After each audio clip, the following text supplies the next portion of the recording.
हाल देशभर मनसुनी वायुको प्रभाव रहेको मौसम पूर्वानुमान महाशाखाले जनाएको छ।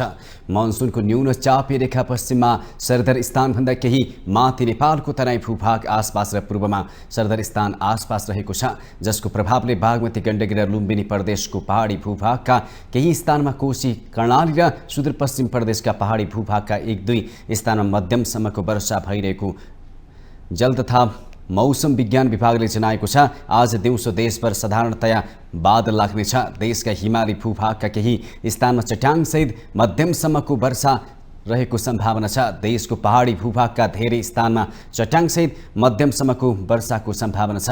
बागमती गण्डकी लुम्बिनी र सुदूरपश्चिम प्रदेशका तराईका केही स्थान तथा मधेस र कोशी प्रदेशको तराई भूभागका थोरै स्थानमा चट्याङसहित मध्यमसम्म वर्षाको सम्भावना छ। देशको पहाडी भूभाग कोशी बागमती गण्डकी र कर्णाली प्रदेशका हिमाली भूभाग तथा लुम्बिनी प्रदेशको तराई भूभागको 1-2 स्थानमा भारी वर्षाको सम्भावना छ।